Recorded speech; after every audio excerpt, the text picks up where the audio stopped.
Live from Fargo and serving you on TV, online, and on the go. This is Valley News Live at 5. Definitely don't leave your batteries charging overnight. Read all the warnings. Know what you're dealing with. We begin with a warning tonight after a remote-control car battery starts a fire at a South Fargo hotel. Thanks for joining us tonight. A toy battery is to blame for last night's fire at the Vista Inn Hotel. Fire crews say a remote-control car was charging when the battery overheated. Local experts tell us in a highly electronic-driven society, we should watch out. Valley News Team's crime and safety reporter Nicole Johnson explains. Got your Slash 4x4, your Stampede 4x4. Both of these will do 60 miles an hour with a LiPo battery. Remote control technician Brian Burrows has seen the technological improvements over the years. Definitely not something for a kid to be using. He says a lot of people look at these cars, planes, and trains as toys and don't realize they come with plenty of dangers. You want to be watching your battery the whole time. Or at least have it within the room for you. Oftentimes, fires start when people buy the wrong charger or underestimate the power these toys have. I mean, yeah, you never know. Any kind of battery can burst. It doesn't just have to be a LiPo or lithium polymer battery. Even your cell phone, we've seen things on that. Those are lithium-ion batteries. Those can burst into flames as well. Almost everyone has a cell phone, and Shane Anderson, who repairs electronics, says most people put themselves at risk while charging devices. Everyone's gotten used to charging their phones, and the technology is getting ahead of the people more than anything. He says don't charge your phone when you're sleeping, especially not in bed with you. And never use a phone with water damage or a broken battery. Especially with young kids, they're on their phones so long now, and they just fall asleep with them in bed. That's so dangerous. On the positive side, fire crews say they are seeing fewer electronic fires like this one at Vista Inn. Building codes and the designs are so much better than they were years ago. There's a lot of safety measures built in, so we're seeing less and less of those types of things. The biggest advice Burrows has to offer, regardless of what it is, Let's see here. always read directions and warning labels. Talk of pretty much all your instructions. You got safety. Nicole Johnson, Valley News Live. Our cell phone expert tells us another big fire hazard is using the wrong chargers, cords, and batteries. And coming up in tonight's Consumer Alert in just minutes, a product that is being recalled because of a fire hazard.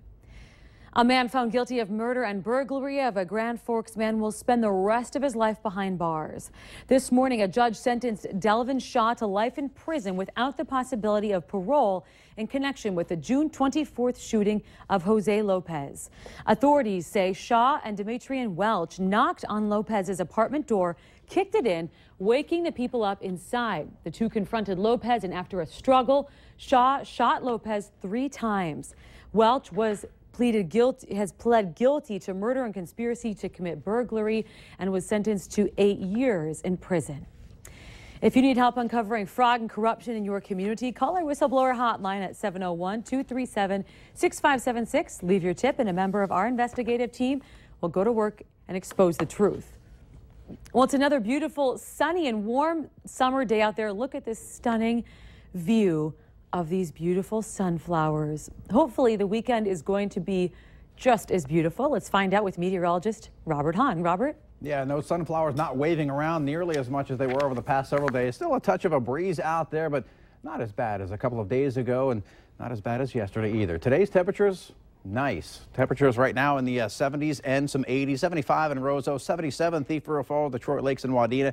We're coming in with an 83-degree temperature here in Fargo, also 83 in Jamestown. Hardly a cloud in the sky, and we're going to see a mostly clear night across the area, and it's going to be a mild one. On the radar, no clouds out there, certainly no precipitation, none anticipated as we head through the overnight hours tonight. And here in Fargo, it looks like a pretty nice evening to get out and about. We'll see temperatures in the upper 70s at 7 o'clock, some mid 70s at 8, and by the 9 o'clock hour, getting down into the low 70s. A quiet night tonight, but we do have a few storm chances to talk about over the weekend. We'll let you know who has the best chance for seeing a storm or two on Saturday and Sunday in just a few minutes. Well, so you're saying it's going to be pretty nice, though? Yeah, most of the weekend will be nice for the vast majority of us. All right. Thank you, Robert. We have some new information now. West Nile virus has made its way to Fargo. A pool of mosquitoes collected on Wednesday came back with a positive test today. The pool of mosquitoes with West Nile is located in North Fargo. Cass County Vector Control says the positive test result should not panic anyone, but be a reminder that the virus is out there and people should continue protecting themselves from mosquitoes. A spray of Fargo, West Fargo, and Moorhead was conducted last night. Police are searching for 3 people in a car who shot a BB gun at a city street sweeper. It happened around 4:30 this morning at Robert Street and 4th Avenue North. The street sweeper was stopping at a stop sign when a car pulled up and fired 3 shots at what's usually the driver's side, but the vehicle has him driving on the right. The driver says he was shaken up, but thankfully was not hurt. His supervisor sent him home for the day. Based on the reports, this is a situation that we've never come across before, and the Public Works Department in the city of Fargo is very concerned about the safety of the operators within the city. Now, police are searching for an older brown 2-door Honda. Call Fargo Police if you have any information on this morning's shooting.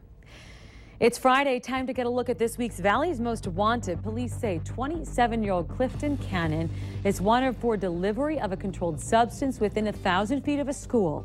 Call police if you have any information on Cannon. 3 people are dead, 3 others are hurt after a head-on crash. The crash happened just before 7 o'clock last night in western North Dakota's oil patch.